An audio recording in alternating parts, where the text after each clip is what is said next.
26절에서 29절까지의 말씀입니다. 마가복음 4장 26절에서 29절까지 우리 4절의 말씀을 다 함께 한 목소리로 합독하기를 원합니다. 26절부터 함께 읽겠습니다. 또 이르시되 하나님의 나라는 사람의 씨를 땅에 뿌림과 같으니 그가 밤낮 자고 깨고 하는 중에 씨가 나서 자라되 어떻게 그리 되는지를 알지 못하느니라. 땅이 스스로 열매를 맺되 처음에는 싹이요 다음에는 이삭이요 그 다음에는 이삭의 충실한 곡식이라. 열매가 익으면 곧 낫을 대나니 이는 추수할 때가 이르렀습니다. 아멘. 올해 여름은 유난히 무덥고 또 긴 것 같습니다. 추석 연휴에도 이렇게 더웠던 추석이 살면서 있었나 손꼽을 만큼 너무 더웠던 그런 추석 연휴, 그런 연휴였던 것 같아요. 여러분들은 추석 연휴를 잘 쉬고 오셨습니까? 그런데 갑자기 또 연휴가 끝나자마자 어제는 또 비로 우리가 좀 난리가 났었잖아요. 태풍의 영향으로 호우주의보가 막 발효되면서 날씨가 너무 극단적으로 이렇게 왔다 갔다 하는 게 아닌가 하는 생각을 해보게 됩니다. 그래도 그 덕분에 무더웠던 이 기온이 확 사그라들고 가을이 갑자기 되어버린 것 같아요. 일교차가 많이 심한데 여러분들 건강관리에 유의하시고 또 이 가을 짧다고 합니다. 이 짧은 가을에만 누릴 수 있는 기쁨과 그 즐거움들을 마음껏 누리시면서 무엇보다 하나님의 은혜를 더욱더 붙들고 나아가는 우리들의 일상이 될 수 있기를 간절히 소망합니다. 오늘은 이 태양의 움직임을 따라서요, 이 계절의 변화를 이 절기로 세분화 24절기로 세분화했을 때 이 추분에 해당된다라고 합니다. 여러분들이 달력을 사실은 넘기는 달력을 잘 안 쓰잖아요. 요즘은요, 다 휴대폰 달력을 쓰시고 이 패드에 있는 그런 달력들을 쓰시는데, 이 넘기는 달력에 보면은 날짜 밑에 조그마하게 추분이라고 적혀 있는 것을 보실 수가 있을 거예요. 이 추분은요, 이 낮과 밤의 길이가 같아지는 때라고 합니다. 즉 오늘은 이 낮도 정확하게 딱 12시간이고 밤도 정확하게 딱 12시간인 그러한 절기다라는 거죠. 근데 이제 우리가 점점 여름이 지나 가을이 지나 겨울로 가고 있잖아요. 이 딱 절반 가운데 딱 똑같은 이 기간 가운데서 이제 무엇이 더 길어집니까? 겨울이 점점 더 길어지기 시작하는 겁니다. 그러다가 이제 따뜻한 기온이 조금씩 몰려오고 이 봄의 느낌이 나는 이 춘분이 되면요, 그때도 낮과 이 밤의 길이가 또 같아진다고 해요. 그러면서 또다시 낮이 더 길어지는 그러한 절기가 되는데, 바로 이 추분이라는 절기는 이 첫 이슬이 맺힌다라고 하는 이 백로와 철새가 날아든다라고 하는 한로 사이에 있는, 딱 그 사이에 있는 절기입니다. 한마디로 여름을 지나서 가을로 접어드는, 겨울로 들어가는 그러한 길목에 있는 절기가 바로 오늘이라는 거예요. 그래서 예로부터 이 추분 때가 되면은요, 이 농촌에서는 봄에 씨를 뿌리고 여름 떼약볕에 땀을 흘리면서 이렇게 길렀던 이 곡식들을 수확하는 이 추수가, 각종 추수가 진행이 된다라고 합니다.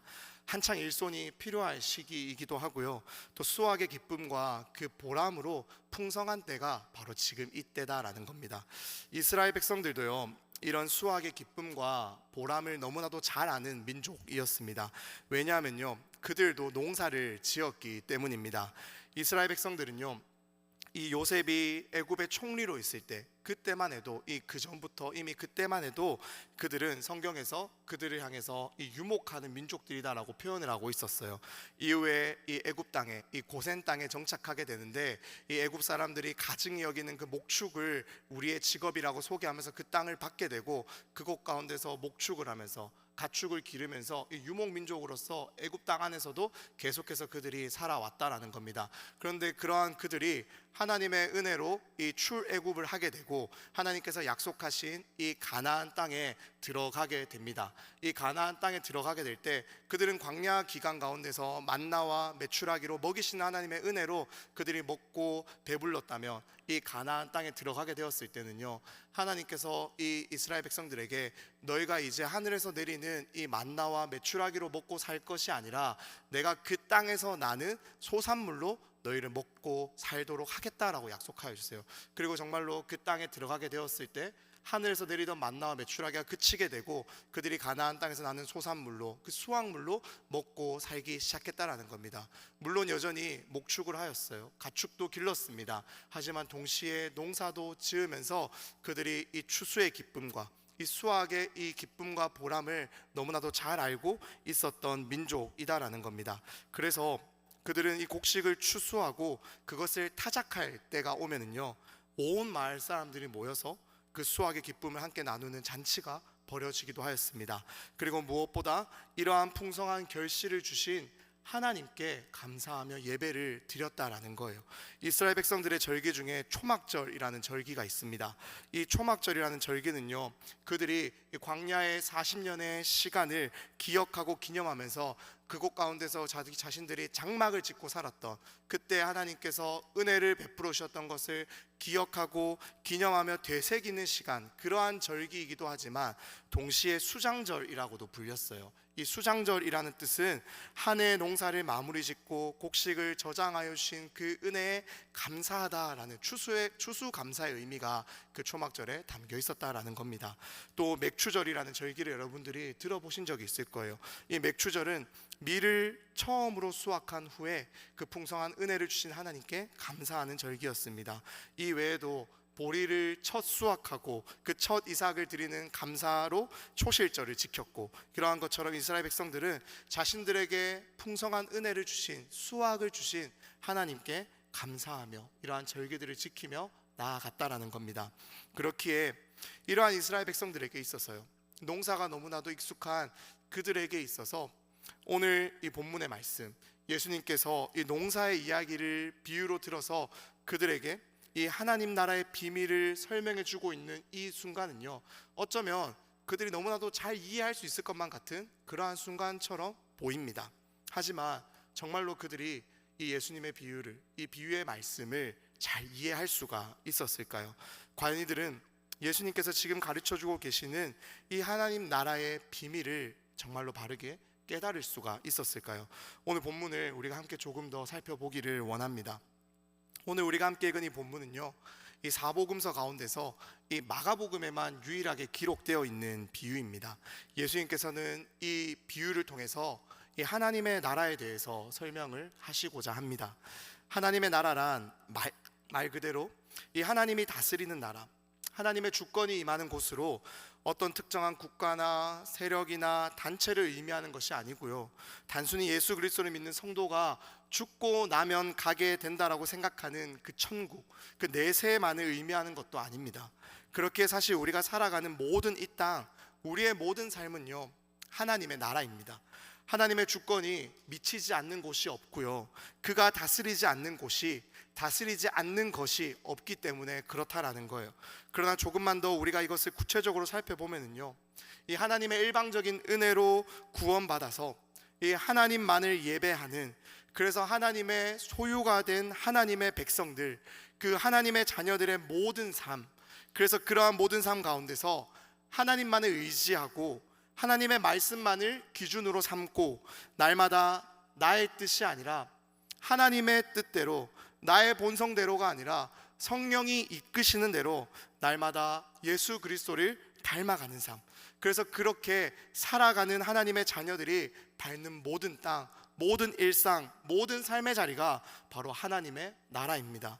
따라서 하나님의 나라가 자라간다라는 것은요, 이 하나님의 나라가 성장한다라는 것은요, 개인적으로는 이 하나님의 일방적인 구원의 은혜로 회심한 자들의 그 삶이 날마다 내가 더욱 거룩해지기를 소망하면서, 주님 닮기를 더욱 소망하면서 그 믿음으로 굳건하여지고 그 믿음으로 삶에 주어진 자리에서 순종하며 살아가는 것을 의미합니다. 더욱 성령의 충만함으로 예수 그리스도의 증인되어 살아가는 것을 의미하고요, 그러한 성도들이 모여서 이 땅 가운데 우리에게 주신 이 은혜와 사랑과 축복을 넘치게 흘러보내는 교회로 함께 지어져 가고 또 세워져 가는 것, 그래서 이러한 이 땅 가운데서 이 교회를 통하여 하나님의 다스림이, 하나님의 주권이 회복되고 드러나고 자랑되는 것을 의미한다라는 거예요. 그렇기에 하나님의 나라의 성장은요, 그 성장의 시작은 바로 우리 한 사람 한 사람의 성장으로, 우리 한 사람 한 사람이 더욱더 주님을 닮아가고 더욱더 거룩하여지고 날마다 성령으로 충만하여져서 주의 뜻이 무엇인지를 배우고 알고 상고하고 기도하고 순종하고 실천하며 정말로 주님을 기쁘시게 하실 것이 무엇인지를 시험하며 보며 그렇게 나아가는 우리를 통하여, 그러한 우리의 삶을 통하여 하나님의 이 은혜와 사랑과 축복이 흘러가는, 전해지는 그러한 삶에서 이 하나님 나라의 성장과 이 자라감이 시작된다라고 할 수가 있습니다. 예수님께서는요, 이러한 하나님 나라에 대하여서 특히 이 하나님 나라가 어떻게 자라가는지 성장하는지를 오늘 이 비유를 통해서 알려주고 계신 거예요.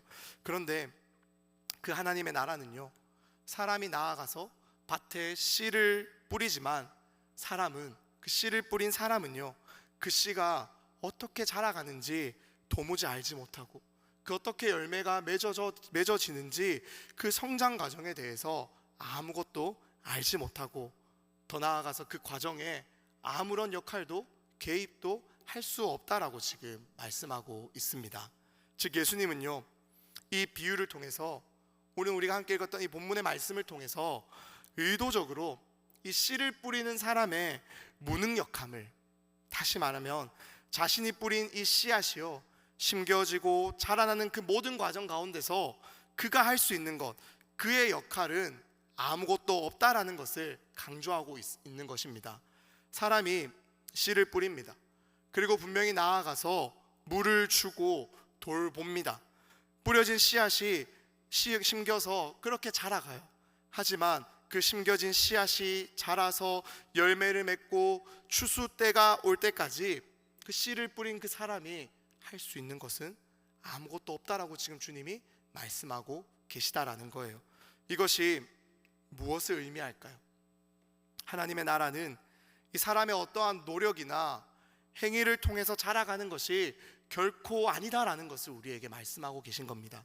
사람이 뿌리고 그 심겨진 그 씨앗이 어떻게 성장하고 자라가는지 사람은요, 그 과정과 방법과 원리를 도무지 알지 못하는데, 그 생명이 어떻게 발아하고 싹을 틔우고 자라가서 열매를 맺혀지는지 그 과정의 모든 과정을 사람은 알 수가 없는데, 어떻게 알지 못하는 그 과정 가운데 개입할 수가 있으며 어떻게 어떠한 노력을 해서 하나님 나라가 성장할 수 있도록 할 수가 있냐라는 것입니다.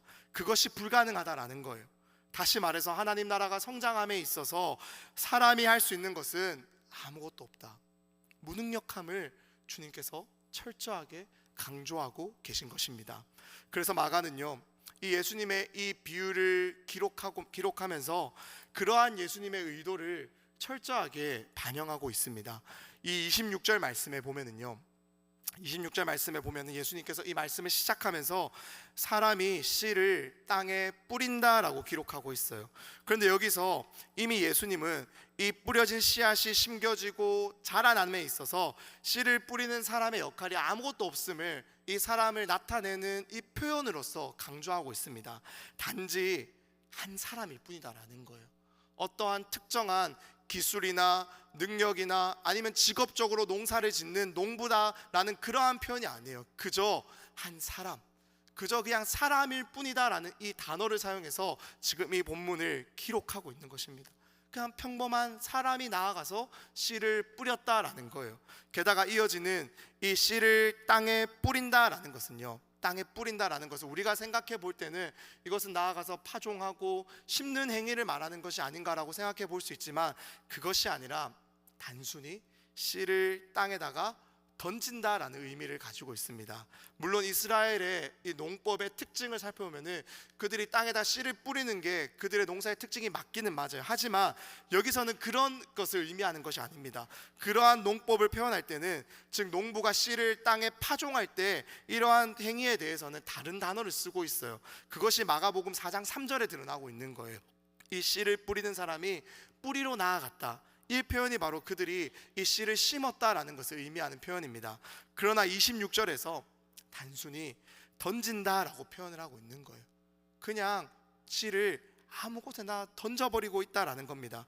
씨를 심기 위해, 그것을 농사 짓기 위해 어떠한 목적성을 가지고 정성을 들여서 심는 그러한 행위를 의미하는 것이 아니라 그저 이 한 사람이 그냥 평범한 아무런 그런 기술이나 특정한 능력이 없는 그러한 한 사람이 나아가서 어떠한 목적성이나 의도를 가지고 씨를 심는 것이 아니라 씨를 던진다 라고 지금 예수님이 말씀하고 계신 거예요. 그런데 이렇게 던져진 그 씨앗이요, 땅에 자리를 잡고 그것이 뿌리를 내리고 싹을 틔우고 자라가고 열매를 맺어 결실을 맺게 되는 것이고, 이 모든 과정에 있어서 사람은 이 일이 어떻게 진행되는지 전혀 알지 못하고 또 던져진 이 씨앗이 자라감에 있어서 그의 역할이 없다라는 것을 주님이 의도적으로 철저하게 지금 표현하고 계시다라는 거예요. 이러한 의도는요, 이러한 우리 주님의 의도는 28절 말씀에서 더욱 잘 드러납니다. 우리 함께 28절의 말씀을 다시 한번 읽어보기를 원합니다. 28절입니다.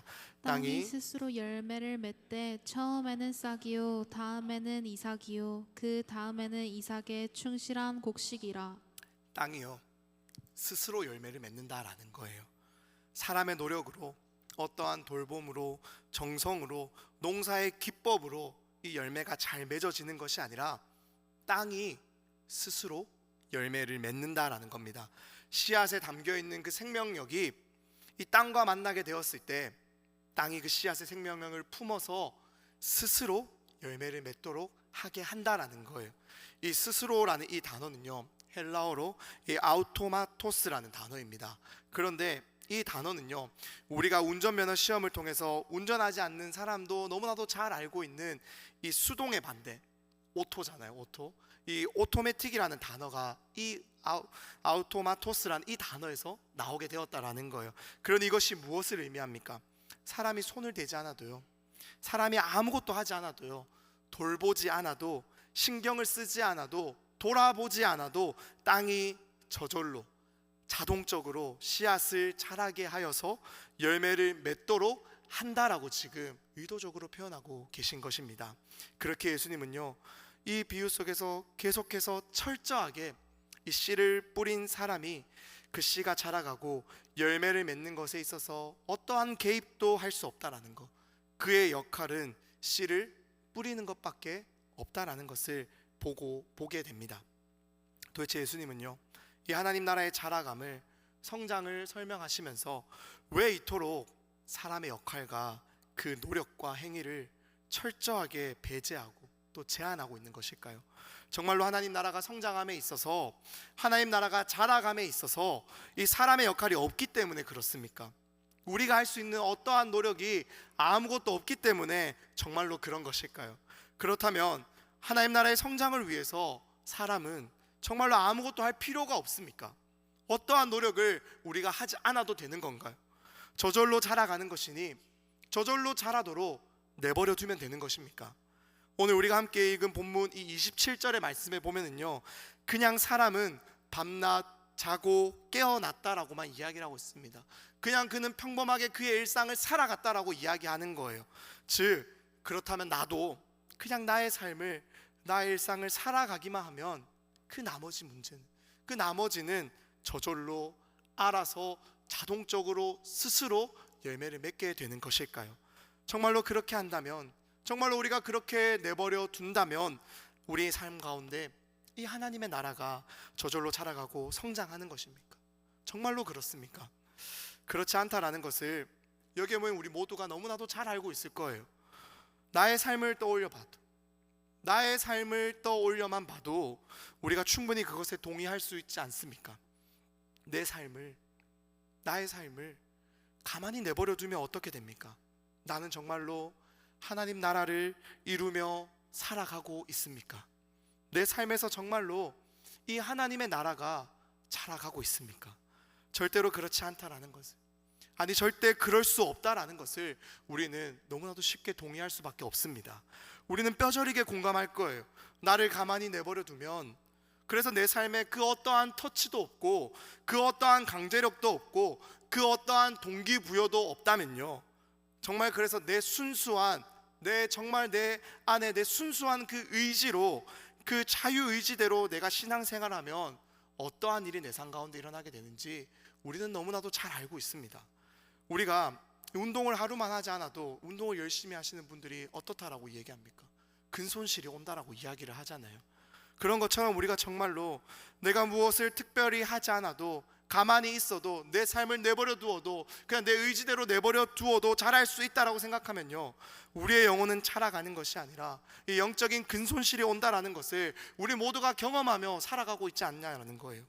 정말 내가 하고 싶을 때 말씀을 보고요, 정말로 내가 그렇게 하고 싶을 때 기도를 하고요, 교회를 오고 예배를 드린다면요, 정말 죄송한 표현이지만 사실 여기에 과연 52주 주일 성수를 정말로 목숨을 걸면서 그만한 가치를 두면서 놓치지 않고 할 수 있는 사람이 과연 몇 명이나 될 수 있겠습니까? 정말 누가 예배에 목숨을 걸 수 있겠습니까? 여러분들은 여러분들의 본성을 믿을 수 있으십니까? 그렇지 않잖아요. 그러니까 우리가 무엇을 합니까? 서로가 서로에게 동기부여를 합니다. 서로가 서로에게 응원하고 격려하고 또 권면하고 때로는 강하게 이야기하면서 붙들어 주잖아요. 신앙생활에 열심을 낼 수 있도록 도와주지 않습니까? 신앙생활의 끈을 놓지 않도록 붙잡아 주고 있잖아요. 또한 동시에 우리는요, 우리 마음에 동시에 은근히 누군가의 이러한 푸시와 압박을 기대하고 있지 않습니까? 그래서 그것을 위해서 누군가 나를 붙잡아 줬으면 좋겠는 그 마음 때문에, 누군가 나에게 압박을 해줬으면 좋겠다라는 그 마음 때문에 대답도 하지 않으면서 그냥 가끔 눈으로 읽고 말아버리는 그 사랑방 단톡에 들어가서 내가 그냥 그곳에라도 소속되어 있어야겠지라고 마음 먹고 있지 않으십니까? 스스로 되지 않음을 너무나도 잘 알기 때문에 그러한 나를 붙잡아 줄 외부적인 요소가 있기를 우리는 너무나도 원한다라는 거예요.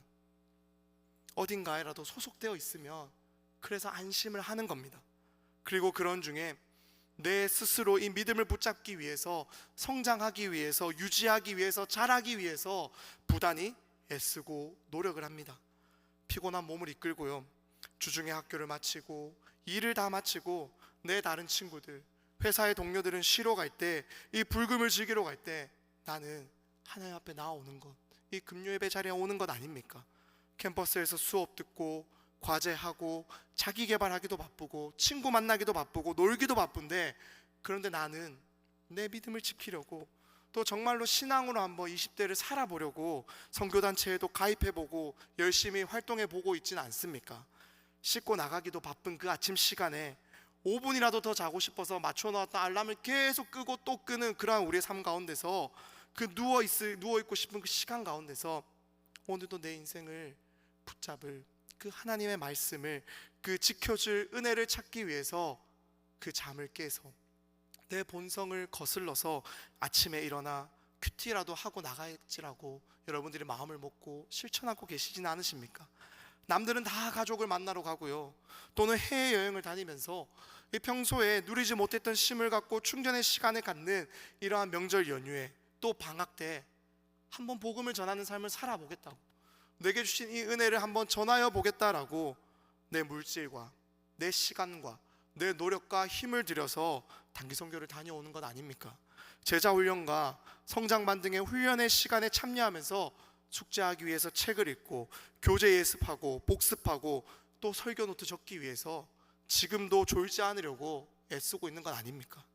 이러한 나의 노력이 있었기 때문에, 이러한 나의 열심이 있었기 때문에 그래도 적어도 내가 지금 이 정도의 모습은 유지하고 이 정도로는 버티고 있는 것 아니냐라고 여러분들이 생각하고 있지 않냐라는 거예요.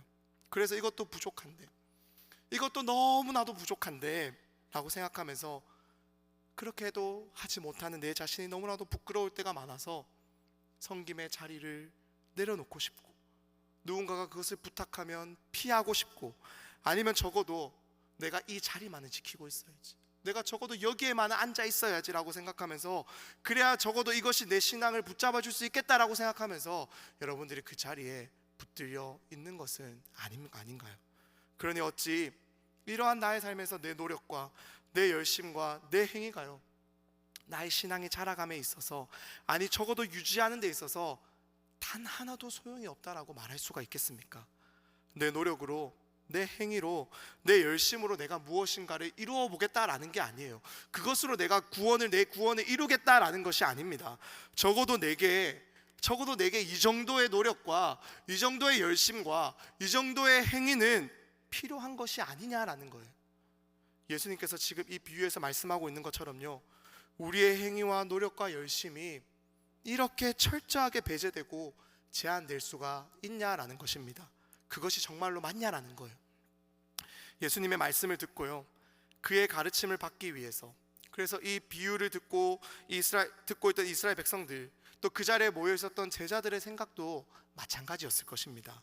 심지어 그들 중에는요, 생업으로 농사를 짓는 자들도 분명히 있었을 거예요. 그들은 농사를 짓기 위해서 이 농부가 해야 할 일이 얼마나 많은지를 너무나도 잘 알고 있는 사람들이었습니다. 결코 씨앗이 스스로 자라간다라고 해서요, 그것이 아무리 맞다라고 해도요, 그렇다고 해도 그 모든 과정 가운데, 씨앗이 자라나는 과정 가운데 농부가 할 수 있는 것이, 그 과정에 개입할 수 있는 것이 아무것도 없다라는 이 예수님의 비유에 쉽게 동의하기가 어려웠을 거예요. 이스라엘의 농지는요, 이 대부분 산지를 개척하여서 이 계단식으로 만들어진 형태가 많았습니다. 이러한 농지를 가꾸고 또 유지하기 위해서는요, 그들이 부단히 노력을 했어야 했어요.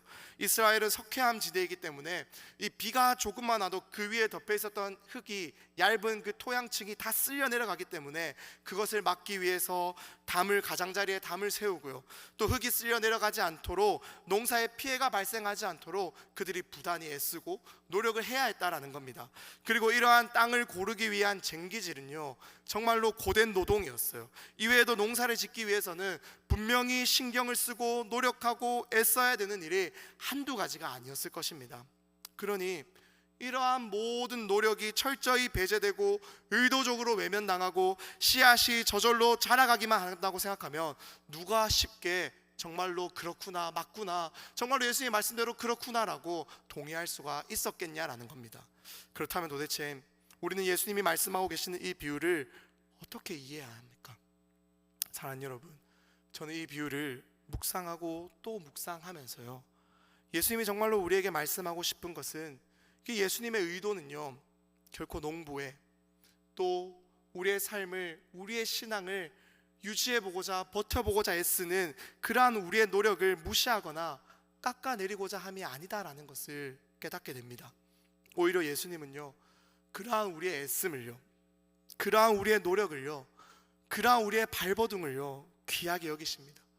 뜻대로 되지 않고 정말로 말씀대로, 믿음대로 잘 살아보려고 해도 그렇게 살아가지 못해서 날마다 쓰러지고 넘어져 아파하고 주저앉아버리고 무너져버리는 그러한 우리의 인생을 그 누구보다 위로하시고 응원하시고 격려하시는 분이 바로 우리가 믿는 하나님이에요.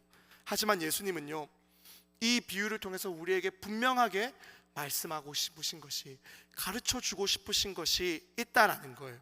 그것은 사람이 분명히 씨를 뿌리지만, 그래서 그 씨를 잘 자라갈 수 있도록 그 사람이 자신이 할 수 있는 최대한의 노력을 하고 애를 쓰고 열심을 내지만요, 언제나 그러한 노력과 그러한 애씀이 결코 항상 100% 그대로 내가 한 것만큼, 내가 투자한 것만큼, 내가 쏟아낸 만큼, 내가 열심을 들인 만큼 결과를 맺을 수 있는 것이 아니다라는 사실을 우리에게 말씀하고 있는 거예요.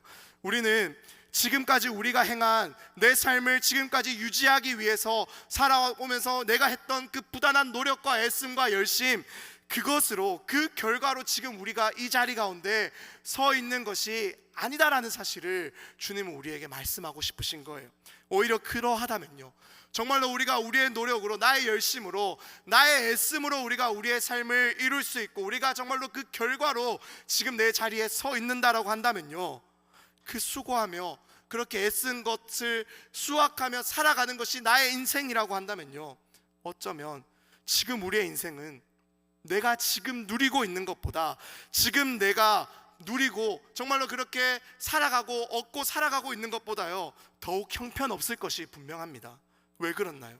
지금 우리가 누리고 있는 이 모든 것, 내 삶을 이루고 있는 이 모든 것, 내 삶을 정말로 채우고 있는 이 모든 것은 내 노력의 결과, 내 애씀의 결과, 내 열심의 결과보다 훨씬 더 좋은 것들, 훨씬 더 나은 것들, 아니 상상도 할 수 없는 것들이기 때문이에요.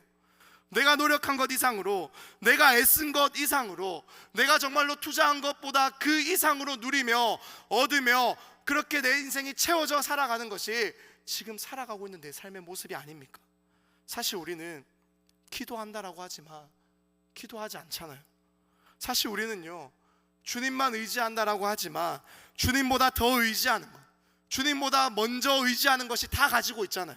사실 우리는 말로는 주님을 사랑한다라고 말하고 고백하고 찬양하지만 그 돌아서서 살아가는 내 삶 가운데서는 내가 사랑하는 것이 더 많고 내 마음을 만족하게 만드는 것이 더 많고 내 마음을 가득 채우는 것이 더 많잖아요. 먼저 그의 나라와 그의 의를 구하며 살아가고 싶다라고 말을 하지만, 고백하지만 사실 나는 지금 나의 만족과 나의 유익을 위해서 살아가고 있으며 그러한 내 삶의 기준과 조금이라도 맞지 않으면 불편해하고 힘들어하고 함께하고 싶지 않고 갈라서고 싶은 것이, 그것이 바로 나의 모습이잖아요. 그러니 그러한 본성으로 우리가 살아가는데, 이렇게 살아가고 있는 것, 이렇게 누리고 있는 것, 아니 어쩌면 생존하고 있다는 것 자체가요, 나를 붙드시고 나를 지키시고 나와 함께 하시는 그 하나님의 은혜가 아니면 어떻게 설명이 되겠습니까? 그 은혜가 아니면 내 인생은 도무지 해석이 되지 않는 거예요. 그 은혜가 아니면 내 인생은 도무지 성립이 되지 않는 겁니다. 그 은혜가 아니면 내 인생에 남는 것이 없다라는 거예요. 그렇지 않습니까? 그러니 주님은요, 지금 이 비유를 통해서 우리에게 이것을 가르쳐주고 싶으신 거예요. 하나님의 나라는요, 결코 하나님의 나라를 세우기 위해, 그것을 이루기 위해 열심히 노력하며 애쓰는 어떠한 행위를 통해서 자라가는 것이 아니라, 확장되는 것이 아니라 열매 맺는 것이 아니다라는 것을 우리에게 알려주고 싶으신 것입니다. 하나님이 다스리는 하나님의 나라, 하나님의 통치가 임하는 그 하나님의 나라, 그러한 하나님의 다스림과 통치대로 살아가는 우리의 삶, 우리의 믿음은요, 우리의 노력, 우리의 애씀, 우리의 어떠한 행위를 따라서, 우리의 열심을 따라서, 내가 더 열심히 하면 더 자라가고 내가 열심히 하지 않으면 덜 자라나고, 아니 자라가지 않는 그러한 나라가 아니다라는 거예요. 사랑하는 여러분, 이 농사를 짓는 것에 있어서 가장 중요한 것이 무엇이겠습니까? 정말로 농사를 짓는 농부의 노력입니까? 정말로 그가 열심히 노력만 하면 모든 풍성한 수확의 결과가 이 가을에 보장이 되어 있습니까? 아니잖아요. 한 해 수확을 좌지우지하는 것은요, 하나님을 믿지 않는 사람들도 알고 있습니다. 그것은 하늘의 뜻에 달려있다라는 것을요. 때를 따라 이른 비와 늦은 비를 주시고 가장 좋은 햇볕을 허락하시고 너무 덥지 않도록, 또 너무 춥지 않도록, 또 병충해로 상하지 않도록 그 모든 것을 주관하시는 하늘의 뜻에 달려있다라는 것을요, 이 하나님을 믿지 않는 자들도 알고 고백하고 인정합니다. 무엇보다도요, 우리 하나님 또한 이 가나안 땅에 들어가 살게 될 이스라엘 백성들을 향해서 이렇게 말씀하세요. 우리 신명기 11장 14절에서 17절 말씀, 우리 같이 한번 읽어보기를 원합니다. 여호와께서 너희의 땅에 이른 비 늦은 비를 적당한 때에 내리시리니 너희가 곡식과 포도주와 기름을 얻을 것이요 또 가축을 위하여 들에 풀이 나게 하시리니 내가 먹고 배부를 것이라. 너희는 스스로 삼가라. 두렵건대 마음에 미혹하여 돌이켜 다른 신들을 섬기며 그것에게 절함으로 여호와께서 너희에게 진노하사 하늘을 닫아 비를 내리지 아니하여 땅이 소산을 내지 않게 하심으로 너희가 여호와께서 주신 아름다운 땅에서 속히 멸망할까 하노라. 열매를 맺게 하시는 분은 하나님이십니다. 열매가 맺을 수 있도록 가능케 하시는 분은요, 하나님이십니다. 열매를 맺기 위한 노력 때문이 아니에요. 열매를 맺기 위한 열심 때문도 결코 아닙니다. 사랑하는 여러분, 우리의 믿음이 어떻게 시작이 되었습니까? 우리의 믿음은 우리의 노력으로 시작된 것이 아님을 여기에 모인 우리 모두가 고백하고 있지 않습니까?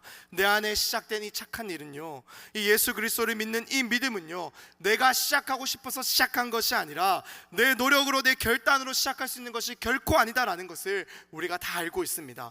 그러니 바울은 에베소서 2장 8절 말씀에서 우리에게 말하고 있는 것처럼 이 믿음은 하나님의 선물이다라고 얘기하는 거예요.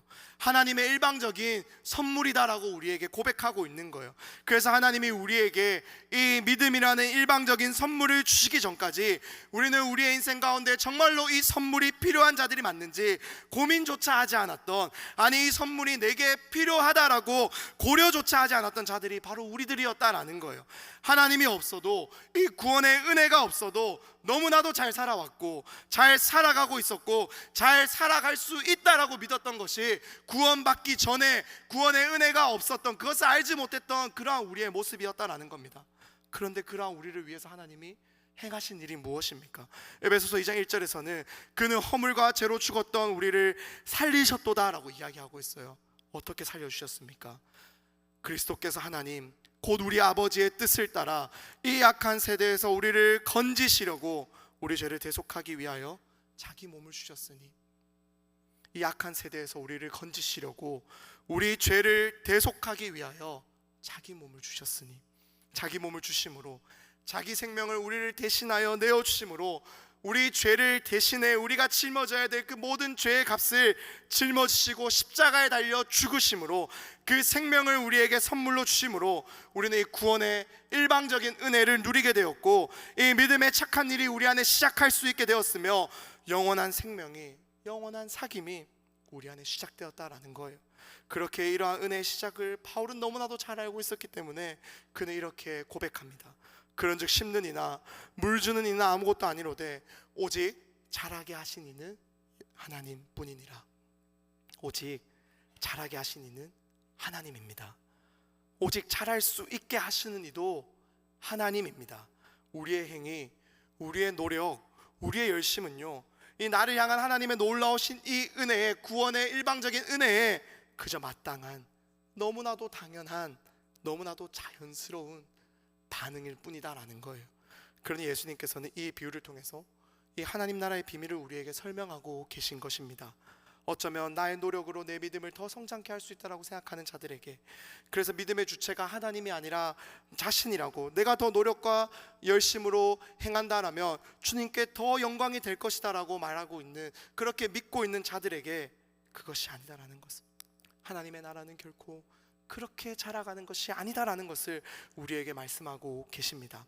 사랑하는 여러분, 하나님은 당신의 영광을 결코 그 무엇 가운데도 빼앗기지 않으십니다.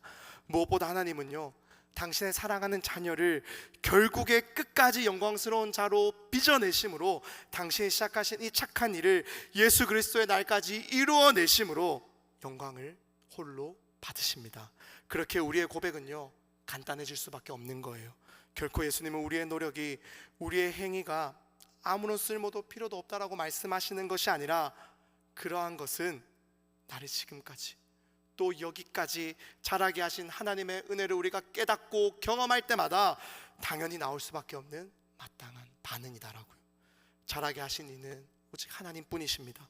우리를 여기까지, 지금까지 자라게 하시고 생존케 하시고 살아가게 하시며 누리게 하시며 우리를 통해 영광을 받으시는 분은 오직 하나님뿐입니다.